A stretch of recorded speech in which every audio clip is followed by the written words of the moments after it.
कुटुराचुआरे निशा निवारण समावेश और शोभायात्रा करी निशामुक्त पंचायत दाबी कले पदयात्रा करी जनजागरण कले महिला गोष्ठी।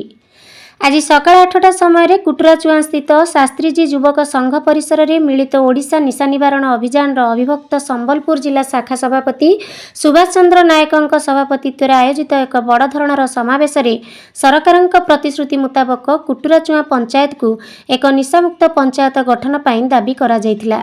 एथिरे अभियानर कुचिंडा उपखंड सभापति पूर्व ब्लॉक अध्यक्ष करुणाकर किसान, अभियान संपादक तथा वकील संघ संपादक सुरेंद्र देव, कुचिंडा ब्लॉक आवाहक मित्रभानु प्रधान, समिति सभ्या जसवंती माझी, नायब सरपंच नवरत्न नायकों समेत समस्त वार्ड सभ्य सभ्या भाषण दे निशामुक्त और आदर्श ग्राम पंचायत गठन पर्यंत आंदोलन अब्याहत रहिबो बोली घोषणा करथिले।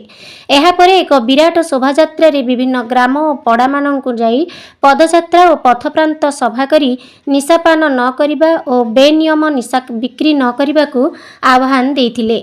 एही कार्यक्रम परे उपजिलापालंकु एक दाबीपत्र देई सातकमारू कुटुराचिया रास्तार शाखा भाटी और समस्त बेनियम भाटी को 7 दिन भितर बंद न कले आंदोलन शाणित हेब बोली चेतावनी दिया जायछि।